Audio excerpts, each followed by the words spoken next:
आप भी मेरी तरह हेल्थ कॉन्शियस हैं और आप सोचते हैं हम सब कुछ खाएं लेकिन हमारा वजन ना घटे, जो कि बच्चा होने के बाद मैंने 20 किलो वजन घटाया, नो डाइटिंग नो एक्सरसाइज से। तो मैं थोड़ी हेल्थ कॉन्शियस हो गई खुद को लेके। मैं सोचती हूँ कि कभी कभी ऐसा खाती रहूं जिससे कि मेरा वजन बैलेंस में रहे, वजन ना बढ़े। बल्कि मैं बाहर का भी खाती रहती हूँ, मेरा वजन नहीं बढ़ता। तो इसके लिए मैं बहुत ज्यादा हेल्दी रेसिपी कभी कभी बना के लंच में या डिनर में कुछ ना कुछ करती रहती हूँ, जिस वजह से मैं बैलेंस में रहती हूँ।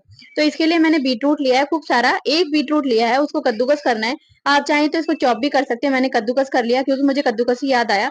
इसमें मैं हरी मिर्च काटूंगी, आप अपने टेस्ट के अकॉर्डिंग हरी मिर्च काट सकते हैं, मैं थोड़ा तीखा खाती हूँ।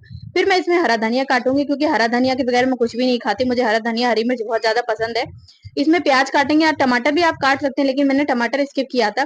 फिर इसमें हम गाजर को कद्दूकस करेंगे, आप चाहें तो और भी सब्जियां ले सकते हैं अगर आपके पास और सब्जियां हैं। क्योंकि मेरी ये बहुत ज्यादा यही सब्जियां बहुत हो गई, आप लास्ट में देखना। क्योंकि मैं कभी ना कभी करती रहती हूँ, तो मुझे थोड़ा आइडिया हो गया कि हाँ इसमें कौन कौन सी सब्जियां, पनीर भी ऐड कर सकते हैं लेकिन मेरे पास अभी पनीर नहीं था। इसमें मैं ले रही हूँ 1 चम्मच बेसन, 1 चम्मच बेसन के साथ थोड़ा मैं ले रही हूँ इसमें सूजी। और आप चाहें तो ओट्स भी ऐड कर सकते हैं, कभी कभी मैं ओट्स भी ऐड कर लेती हूँ, पर मेरा यही इतना मोटा हो गया था, आप देखना कि पलटने में भी मुश्किल से आ रहा था। इसमें मैंने थोड़ी अजवाइन डाली है, थोड़ा मैंने डाला हींग, थोड़ा चाट मसाला, जीरा पाउडर, ये सब जो हमारे बेसिक मसाले रहते हैं, इनसे टेस्ट भी बहुत अच्छा आता है, फ्लेवर भी। उसके बाद मैंने इसको अच्छे से मिक्सअप किया, मिक्सअप करने के बाद इसका एक अच्छा सा बैटर तैयार करेंगे। ऐसा ऐसा बैटर तैयार करेंगे जैसे कि मूंग लेट बनता है मूंग की दाल का, इस तरीके से थोड़ा मोटा मोटा, ज्यादा पतला नहीं करेंगे, और पतला करेंगे तो सब्जियां एक साइड हो जाएंगी और इसका बैटर एक साइड हो जाए। क्या है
मेरी आज तक एक बात समझ नहीं आई, जिस बात को लेके मैं हर किसी से बहुत ज्यादा परेशान रही और रहती हूँ, शायद रहूंगी भी, मुझे जब तक इस बात का समाधान नहीं मिलेगा कि जब हम किसी को जानते नहीं है, पहचानते नहीं है, जब हमारा आमना सामना नहीं हुआ, तो हम किसी को देखकर कैसे जज कर लेते हैं कि ये बंदा इस काम में परफेक्ट नहीं होगा, या ये बंदा ये काम नहीं कर पाएगा, या इस बंदे को ये काम नहीं आएगा। अगर ये बात आपको समझ में आई हो तो कमेंट में जरूर बताना। जैसे शादी से पहले हर लड़की होती है, जो मीडियम फैमिलीज की लड़की होती है, मैं उनकी बात कर रही हूँ। जो हाई फाई होते हैं वो तो उनके घर में तो मेड वगैरह चलते हैं, तो मैं मीडियम फैमिली से ही थी। तो मेरा क्या था, जैसे सब लड़की का शादी के लिए प्रपोजल आता है, वैसे मेरा भी आया था। जैसे सबका फोटो जाता है वैसे मेरा भी गया था। फोटो जाने के बाद मैं 1 डेढ़ मीटर के बाल रखती थी, क्लासिकल म्यूजिक से पढ़ रही थी, सलवार सूट में ही जाती थी। पर पता नहीं मेरे पापा जी को क्या लगा, मेरे ससुर जी को। मेरी सासू माँ ये बात बताती है कि एक बार तेरे पापा जी टीवी देखते देखते ये बोले कि पता नहीं लड़की को खाना बनाना आता होगा नहीं आता होगा। जबकि मैंने उन लोगों को बस ये बताया था कि मैं एमए करके बीएड कर रही हूँ, मतलब जो हमारा बायोडाटा गया था, जो हमारी मतलब जिनके थ्रू बात हुई थी, तो उन्होंने ये बताया था कि लड़की एमए करके बीएड कर रही है। मैं बीएड फर्स्ट ईयर में थी। तो पर मैंने ये नहीं बताया था कि मैंने कुकिंग का कोर्स कर रखा है, फर्स्ट डिवीजन से है वो मेरा। उसके बाद प्लस मेरे पे होम साइंस भी थी, जो हमारे बीए में, जो हमारे ग्रेजुएशन में कंपलसरी रहते हैं 2 सब्जेक्ट, एक मेरे पे क्लासिकल म्यूजिक था, दूसरा था होम साइंस। अगर वो ना भी होता तो एक बात बताइए, मीडियम फैमिलीज की लड़की को खाना बनाना तो बहुत अच्छे से आता है, क्योंकि उनको पहले से ही सिखाया जाता है कि अगर तुम किसी पीएम या सीएम या अधिकारी के घर में भी जाओगी, पर तुम्हें अपने पति को खाना बना के तो खिलाना पड़ेगा। मुझे ऐसा लगता है कि मीडियम फैमिली में सबसे पहले यही बात सिखाई जाती है कि बेटा तुम्हें खाना बनाना आना चाहिए। 12th जैसे ही लड़की करती हो, मैं तो 12th से पहले ही खाना बनाना, ऐसे 4th 5th 6th में मान लीजिए, जब से मैंने होश संभाला तब से खाना बनाने लगी थी। क्योंकि मैं मीडियम फैमिली से थी, पापा बाहर प्राइवेट जॉब करते थे और मम्मी क्या करती थी, सिलाई करती थी, तो मम्मी को इतना टाइम नहीं मिल पाता कि प्रॉपर घर में भी ध्यान दें। तो पढ़ाई तो करती थी, पर पढ़ाई के साथ-साथ खाने में भी मम्मी की हेल्प करती थी। बल्कि पापा डाँटते थे कि तुम अभी इतनी छोटी है, ऐसे क्यों हेल्प कराते हो? तो मम्मी बोलती थी, "नहीं-नहीं, अभी से करेगी तो इसकी प्रैक्टिस अच्छी हो जाएगी और अगर नहीं करेगी तो आगे चल के क्या तुम इसके साथ मेड भेजोगे? हमारी मीडियम फैमिलीज़ में इतना पैसा नहीं है कि हम मेड भेजें या फिर ससुराल वालों को पैसा दे के मुँह बंद करें और नहीं भी करो तो लड़की को खाना बनाना तो अच्छे से सिखाया ही जाता है। मैं शादी होके गई तो मेरी सास ने मुझको ये बात बताई, मैं इस बात को लेके बहुत ज़्यादा शॉक्ड थी। अब आई मेरी अभी रसोई नहीं हुई थी, हमारे यहाँ 1 सवा महीने बाद रसोई कराई जाती है लड़की की। तो मेरे हस्बैंड बोले मेरे हस्बैंड को खाने-पीने का बहुत शौक है क्योंकि वो शुरू से बाहर रहे हैं जॉब की वज़ह से, तो मेस में सब तरीके का खाया है हर स्टेट का। तो उन्होंने अपने घर पे अचानक से बोला कि मुझे ना आज कोफ्ते खाने हैं, तो मेरी जेठानी जी को कोफ्ते बनाने आते नहीं थे। बोली मैंने तो कभी नहीं बनाए कोफ्ते। और मेरी सासू माँ बोली मुझे भी, तो मैंने बोला मेरी तो अभी रसोई नहीं हुई है पर मुझे कोफ्ते बनाना आते हैं, आप कैसे भी कोफ्ते बनवा लो, चाहे तोरई के, चाहे लौकी के, चाहे बैंगन के। तो मेरे हस्बैंड बोले कि मुझे तो लौकी के कोफ्ते खाने का मन है। मैंने कहा ठीक है मैं कोफ्ते बना देती हूँ। ऐसा करूँगी मैं तवा नहीं सेकूँगी, कढ़ाई में तो बना सकते हैं क्योंकि कढ़ाई तो पूछती है ना वो की। अब जो मैंने फर्स्ट अपनी जो मेरी फर्स्ट रसोई ही मान लो, हमारा गृह प्रवेश हो गया था लेकिन हमारी फर्स्ट रसोई नहीं हुई थी। तो उसके लिए मैंने क्या करा कि कोफ्ते बनाए। मैंने कहा कढ़ाई में ही तो जो कुछ बनेगा, वैसे मीठा बनाते हैं, पर मैं ऐसा करती हूँ इनका मन है ये बाहर, मेरे हस्बैंड बाहर रहते थे, कभी-कभी आना होता था। तो मैंने कहा ऐसा करती हूँ मैं कोफ्ते बनाती थी। अब जो मैंने कोफ्ते बनाए सारे के सारे शॉक्ड रह गए कि मतलब ये बहू इतना अच्छा खाना बना लेती है। उसके बाद फिर मेरे हस्बैंड एक दिन आए तो बोले छोले भटूरे खाना है, अपनी भाभी को बोले सामने से, "भाभी आप मत बनाना, प्रिंसी बना लेगी।" उनको थोड़ा बुरा भी लगा, वो मतलब छोटे ही हैं काफ़ी 14-15 साल, तो वो बोले भी कि तेरे को थप्पड़ मारूँगी, अब तक तो तू मेरे हाथ का खाता था, आज से तेरी वाइफ आ गई तो तू मुझे सामने से ऐसा बोल रहा है। तो मैं ये कहना चाहती हूँ कि मेरी एक बात आज तक ये समझ नहीं आई कि जो किसी को जानते नहीं हो, पहचानते नहीं हो, आप लोग कैसे जज कर लेते हो? हमारे समाज में ज़्यादातर चलो अगर ये बात मान भी लेते हैं कि ज़्यादा फैशनेबल लड़कियाँ हैं, तो क्या फैशनेबल लड़कियों को खाना बनाना नहीं आता? क्या फैशनेबल लड़कियों को घर चलाना नहीं आता? ये हमारी बस मेंटालिटी है कि जो फैशनेबल लड़कियाँ हैं या फिर जो बहुत ज़्यादा घूमती-फिरती हैं, उनको खाना बनाना कोई-कोई लड़कियाँ ऐसी होती हैं कि घूमती-फिरती भी हैं, फैशनेबल भी होती हैं और उनको घर भी बहुत अच्छे से चलाना आता है। क्योंकि हमारे समाज में ये चीज़ें लड़कियों को बहुत बेहतर तरीके से सिखाई जाती है। जो लड़कियाँ बाहर रहती हैं, हॉस्टल वगैरह में पढ़ाई कर रखी होती है, तो उनके साथ तो प्रॉब्लम रही होती है क्योंकि वो समाज के बीच में नहीं रही हैं, बाहर पढ़ाई करी है। वरना ऐसे हमारे समाज में ये देखकर जज नहीं करना चाहिए। अगर मैं अपने बारे में बताऊँ तो मैं राजस्थान की लहसुन की चटनी से लेके, महाराष्ट्र की पाव भाजी से लेके, बिहार की लिट्टी चोखा से लेके, गुजरात की दाल बाटी से लेके, हमारे यूपी के दम आलू से लेके, पंजाब के छोले भटूरे से लेके हर स्टेट की डिश बना सकती हूँ, वो भी परफेक्शन के साथ। देखने में डिलीशियस होगी तो होगी, टेस्ट में भी बेटर होगी। क्योंकि मेरे हस्बैंड का जो है वो उनको परफेक्शन के साथ तो चाहिए ही टेस्ट में भी। पहले भी मम्मी ने बचपन से ही सारे काम सिखाए थे क्योंकि मेरे पापा को भी बहुत शौक था, जैसे मेरे हस्बैंड को खाने का शौक है। और सच बताऊँ तो मैंने 2009 से लेके 12 तक कुकिंग का जब कोर्स किया था, तो उस टाइम मंचूरियन वगैरह का इतना क्रेज़ नहीं था। तो मंचूरियन वगैरह नहीं आते थे, लेकिन जब शादी हुई तो हस्बैंड ने डिमांड लगाई कि मुझे मंचूरियन खाना है, सोया चिली चंक्स खाना है। वो भी मैं अच्छे तरीके से बनाना सीख गई, क्योंकि हमारे लिए रेसिपी बुक वगैरह तो मिली ही थी, तो मैंने सोचा कि हाँ, इस चीज़ का ट्रेंड है, क्रेज़ है, तो बनाना चाहिए। तो बस मैं यही कहना चाहूँगी कि हर लड़की अपने में बेहतर है, बस ये है कि लड़कियों को थोड़ा तराशने की ज़रूरत होती है, उन्हें समझने की ज़रूरत होती है। अगर नहीं आता तो आप उनसे समझने की कोशिश कीजिए कि तुमको आता है, नहीं आता, पर किसी भी लड़की को देखकर जज मत कीजिए अगर वो फैशनेबल है। अगर कोई भी लड़की वेस्टर्न कल्चर फॉलो करती है या फिर वेस्टर्न ड्रेसेस पहनती है तो इसका मतलब ये नहीं कि वो इंडियन इंडियन कल्चर से परे है, उसको इंडियन कल्चर के बारे में कुछ नहीं पता। हर लड़की को सब कुछ पता होता है। बस ये है कि लड़कियों को जब लड़कियों के आत्मसम्मान पे बात आती है ना, तो मुझे ऐसा लगता है अगर मेरे आत्मसम्मान पे बात आए ना तो मैं हस्बैंड क्या, मैं सारे ज़माने से लड़ जाऊँ, क्योंकि हमारे माँ-बाप ने हमें मीडियम फैमिलीज़ की जो लड़की होती है, हमारे लिए पढ़ने से लेके, घर चलाने से लेके, अपने हक लड़ने के लिए तक सिखाया होता है, कि अगर तुम्हारे हक की बात आए या तुम्हारे आत्मसम्मान की बात आए तो अपने हक के लिए लड़ जाओ। हमारे माँ-बाप जो होते हैं, मीडियम फैमिलीज़ की जो लड़कियाँ होती हैं, उनके माँ-बाप बहुत खुददार होते हैं और जो खुददार होते हैं, उनकी लड़कियाँ भी बहुत खुददार होती हैं। तो अगर मेरे हक की बात आती है ना, मेरे आत्मसम्मान की बात, तो चाहे मुझे अपने आप को कितना भी तराशना, वैसे मैंने बहुत ही अच्छे से मेरी जो मम्मी है उन्होंने मुझे बहुत अच्छे से सब कुछ सिखाया, हर माँ सिखाती है। मैं यही कहना चाहूँगी, हर मेरी मीडियम फैमिलीज़ की जितनी बहनें हैं सबको अच्छे से सिखाती हैं।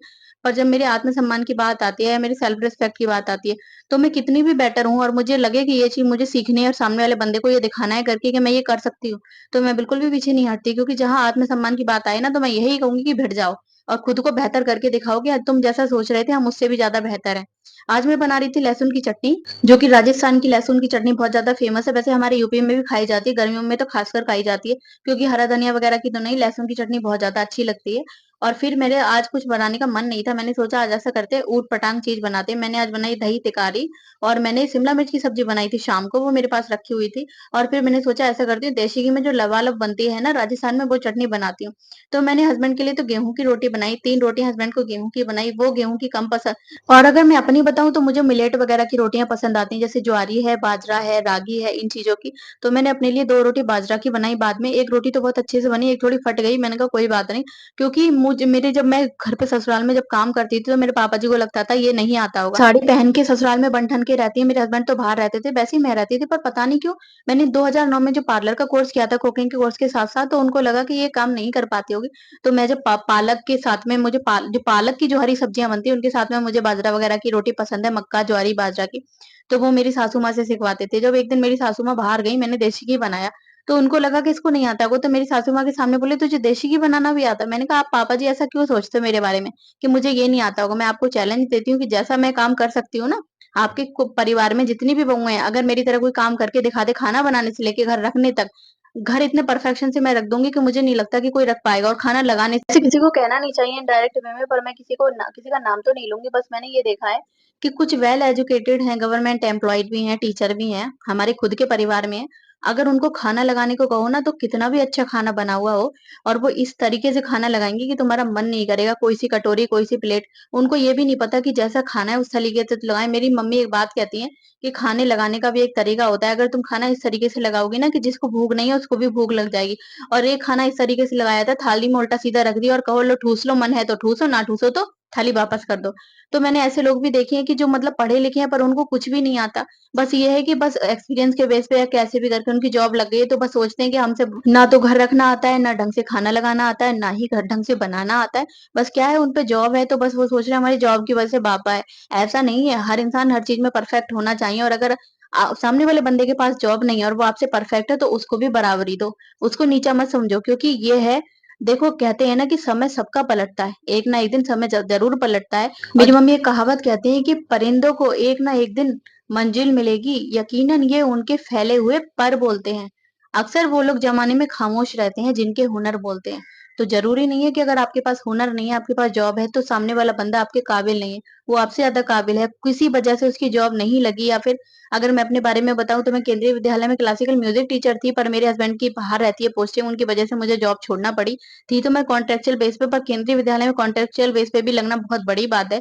तो आज मैं अगर कितना भी काबिल हूँ, एमए बीएड हूँ, पर मेरी कोई वैल्यू नहीं है अगर रियलिटी बताऊँ ससुराल में। चाहे मैं कितने भी मतलब कितनी भी हर काम में परफेक्ट हूँ, क्योंकि मेरे घर में एक हैं, जो कि गवर्नमेंट एम्प्लॉयड हैं, गवर्नमेंट टीचर हैं, इस वजह से उनकी तो चारों तरफ बाबा है कि टीचर हैं, टीचर हैं, टीचर हैं, मास्टरनी।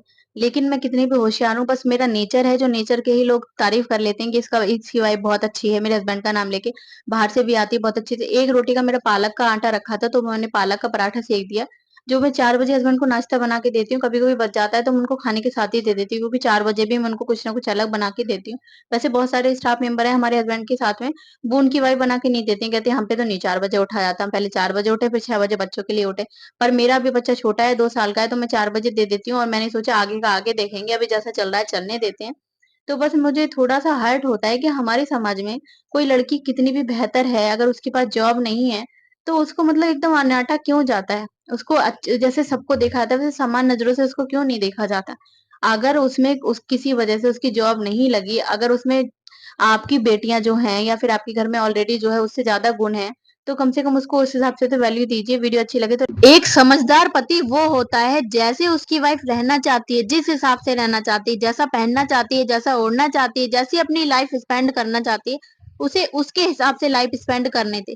और एक नासमझ पति वो होता है जो वाइफ की जितनी भी मतलब उसकी जितनी भी चॉइस होती है, जो अपने हिसाब से रहना चाहती है, खाना चाहती है, पीना चाहती है, घूमना उसपे समाज के तौर और तरीकों की पाबंदियाँ लगाए कि समाज के हिसाब से रहो, समाज ये कहेगा, समाज वो कहेगा। समाज क्या कहेगा? जब आप पे कोई परेशानी आती है तो समाज आपका साथ देने आता है, तब तो आपकी वाइफ खड़ी थी आपके साथ। जब आपके दिन सही हो गए, जब वो अपनी लाइफ अच्छे से जीना चाहती है, तो आपको समाज याद आता है। मेरी एक बात समझ नहीं आती कि जब भी आप पे कोई भी परेशानी आएगी या आई थी, तब समाज आया था या आपकी वाइफ थी आपके साथ? तब तो आपने समाज की परवाह नहीं की कि अरे मेरी वाइफ मेरे साथ दुख दर्द में खड़ी है तो फिर आज समाज क्यों नहीं आ रहा? और जब आपके दिन अच्छे आ जाते हैं, जब वो अपनी लाइफ अच्छे से जीना चाहती है, पहनना-ओढ़ना चाहती है, घूमना-फिरना चाहती है, तो आप उसे समाज की दुहाइयाँ देते हो। तो मेरी एक बात ये समझ नहीं आती कि ये जो हमारी ज़िंदगी का रूल है, जो हमारे मैंने ये बात नोटिस की है कि मैंने ये देखा है कि जब-जब परेशानी रहती है, तब-तब तो वाइफ रहती है। जब अच्छे दिन आते हैं, तो पति लोग क्या करते हैं, समाज की